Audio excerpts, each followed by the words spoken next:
Menyimak paparan Menteri Keuangan Bu Sri Mulyani Indrawati waktu penyampaian paparan 11 program Presiden itu loh. Malah sirah gue mumet. Cekot-cekot delalai untukku loro itu. Gigi sakit jadi tambah. Wah, pening itu. Ini pemerintahan apa dapur rumah tangga? Hampir tiap saat buat ngejalanin APBN kok nominal sama program bulat gue. Geser rono, geser ini, dinaikkan, diturunkan, ganti nominal, bikin kebijakan baru, sepertinya tidak ada sesuatu yang pasti. Ini aneh ini. Teman sekolah SMA saya ini, gimana ini? Bila pemerintah dalam nyusun program sama anggaran saja, direvisi terus, sampai tekan tengah tahun, memperlihatkan ada sesuatu yang nggak beres. Anggaran berubah itu biasa. Tetapi perubahan itu ada waktu atau timingnya. Gak sadek-sanyet nanti pemerintahan saja menetapkan nominal berkali-kali direvisi. Gimana kita sebagai rakyat? Gak ikut pusing. Ya mungkin bagi rakyat yang gak mau peduli dengan hal-hal kebijakan pemerintah, ya mau meneng wae ora mudeng.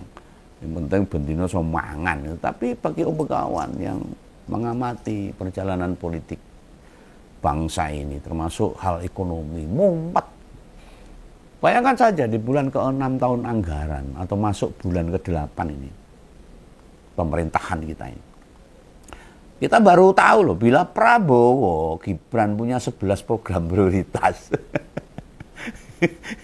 Lah ora diomong ke wingi. Lah wong wis separuh jalan loh, pertengahan tahun loh ini, rakyat dan para pelaku usaha, termasuk di dalamnya para pemangku kepentingan. Lagi ngerti apa saja andalannya Pak Prabowo, gimana mau hasilnya bisa optimal. Sisa waktu 6 bulan hingga Desember itu bukan waktu yang panjang, pendek. Contoh nih, pagi hari wis belanja ke pasar misalnya, beli sayur dan bumbu, sampai di rumah diracik dan dipotong-potong, tapi belum ngerti mau masak apa, ya dimasak apa ini. Gimana coba itu? Di mana-mana perencanaan program sama besaran anggaran itu dipatok duluan. Nanti direvisi, disesuaikan, dibenahi, itu biasa, gak dilarang. Sesuai kondisi dan waktu yang berjalan. Gak percaya itu sedang terjadi di pemerintahan saat ini. Oke, kita cek aja. Semua itu tahu loh, program MBG, makan bergizi gratis tahun lalu. APBN kan nganggarke dana 71 triliun. Di awal tahun itu. Pak Dadan menyebut kalau duitnya segitu nanti akan kurang. Maka minta ditambah lagi ke Menteri Keuangan minta 150 triliun. Namun yang disetujui cuma 100 triliun. Wih, gue madiang tok loh. Pengen tahu nggak? Mbak Ani kemarin menyampaikan duitnya berapa buat MBG? 121 triliun. Apakah itu artinya ada efisiensi 50 triliun? Ya belum tentu. Ada efisiensi atau tidak, bisa ketahuan nek wis rampung. Pada akhir tahun itu baru ketahuan tuh. Bukan saat tengah tahun begini. Bukankah Presiden minta sampai Desember target 82,9 juta jiwa semua sudah menerima program makan bergizi gratis. Nanti bulan depan atau 2 bulan lagi minta dijok lagi. Dijok tahu, ditambah lagi. Nek duitnya itu hanya 121 triliun. Kan berkurang. Kurang itu dari target. Tinimbang mumet, tak sampaikan hal lain. Mengapa MBG dianggarkan 121 triliun itu nggak cukup? Di Jabar saja, di mana Kang Dembul jadi gubernurnya sana. Kata kepala BGN butuh 50 triliun sendiri. Kuwi sak provinsi. Karena paling banyak jumlah target penerimanya.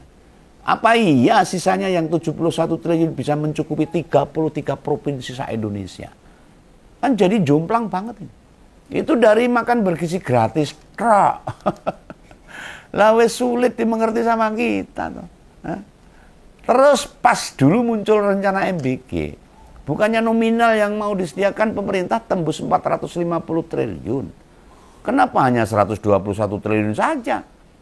Program berikutnya yang jadi ikutan gak jelas adalah koperasi merah putih, koperasi desa. Koperasi desa. Mengapa di paparan Menteri Keuangan disebutkan disediakan dana 200 triliun? Kan sebelumnya dibilang modal awal Kopdes dari Bank Himbara. Mengapa APBDN masih menyediakan duit sampai 200 triliun? Ini sebenarnya apa ini? Beda loh. Kalau disediakan APBN dengan disediakan oleh bank. Apa Himbara gak jadi minjemin modal 3 triliun buat tiap koperasi desa? Kok 3 triliun? 3 miliar. Masa pengeluaran Himbara dicatat, duit APBN yo dicatat. Ini bahaya ini. Nek kabeh terkirim ke desa, ya malah lumayan itu 6 miliar tiap desa. Malah gampang ngurus ini. Namun bila yang dari APBN tidak ditransfer ke desa, terus duitnya kemana? Dana segede itu loh, diperuntuk untuk hal apa? Begawan sih nggak mau tutup mata ini. Dari APBN pasti ada, termasuk dari APBD. Ini dua program ini ruwet ini. Namun sesuai perintah Presiden, APBD buat pembiayaan akte notaris. Jadi urusan perizinan ya biar APBD itu. Sedangkan APBDN mungkin buat support lain. Macam pelatihan, pengelolaan koperasi, honor pendamping, Kopdes dan sebagainya. Ada honor Satgas juga dan lain-lainnya. Kalau APBN posisinya supporting system. Kenapa duitnya sampai 200 triliun? Segede itu. Mau dipakai buat apa? Gak mungkin dong pendamping Kopdes digaji yang nominalnya tembus segitu. Memang satu Kopdes, satu pendamping, terus kerjanya apa? Berapa gajinya? Sing ra jelas ini ngambur-amburkan duit. Ini coba. Masyarakat harus paham ini duit rakyat ini, jangan sampai ngawur ini. Dan pemerintah utamanya Menteri Koperasi nggak pernah cerita tuh honor pengelola sampai pengawas di desa ditanggung APBN. Nggak ada tuh yang kayak gituan. Yang kayak gini kok diklaim siap memberantas korupsi, lambe turah. Dan mengapa dua program ini yang tak jabarkan duluan untuk kita cermati bareng-bareng supaya semua kita paham. Soalnya hitungannya sudah berkali-kali kita dengar. Jadi ngompolres bayangkannya nggak sulit. Ngitungnya orang angel. Tapi antara yang disampaikan sebelumnya dengan yang dibicarakan Mbak Ani kemarin itu, kok jadi nggak ketemu, nggak klop. Masih ada 9 program lain dengan nominal masing-masing. Begawan ya paham. Implementasi sebuah program itu sebaiknya bisa diefisiensi. Ya, jadi perubahan nominal itu sesuai yang biasa. Oh ya, ini aku jadi ngerti nih. Jadi ngerti. Tapi dalam perjalanan APBN sampai APBD kita, siklusnya ya perencanaan, penetapan, perubahan baru ke realisasi.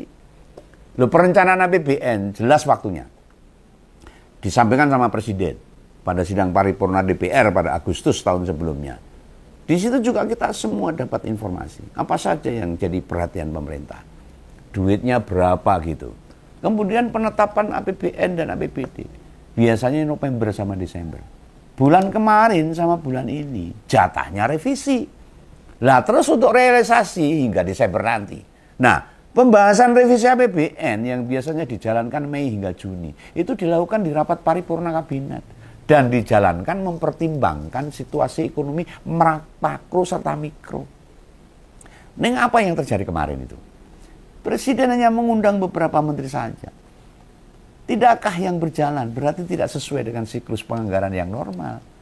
Wah, ini masyarakat mungkin nggak paham kali, tapi makanya harus belajar bersama-sama. Makin hari yang dilihat dan dirasakan rakyat, kok serba semaunya pemerintah sendiri. Orang nganggo aturan sing jelas itu. Sebenarnya melihat total kebutuhan anggaran buat 11 program prioritas, itu hanya 466 triliun sesuai catatan. Kalau dua program yang kita sama-sama tahu itu, yang Koperasi Merah Putih sama MBG itu, dan tahu hitungan di atas kertas. Dari pernyataan pemerintah, beda sama yang disampaikan sebelumnya. Nah ini selisihnya itu dikemanakan nih? Pertanyaan selanjutnya loh, yang penting buat dikritis loh. Mengapa dengan situasi makro dan mikroekonomi yang tidak tentu? Mengapa hanya ada satu yang terkait dengan perbaikan daya semuanya itu? Perbaikan daya beli rakyat aja itu. Yang kita lihat dari 11 program prioritas, hanya ada lumbung pangan dengan anggaran 23,16 triliun. Sebenarnya program lumbung pangan sendiri tidak berhubungan langsung loh. Tapi ya sudah lah. Kita anggap begitu. Masalahnya ada banyak pelaku ekonomi yang terangkat dari program ini. UMKM misalnya, sektor pariwisata, industri, perhotelan. Apa bisa terdorong dengan 11 program prioritas yang tiba-tiba disampaikan ini?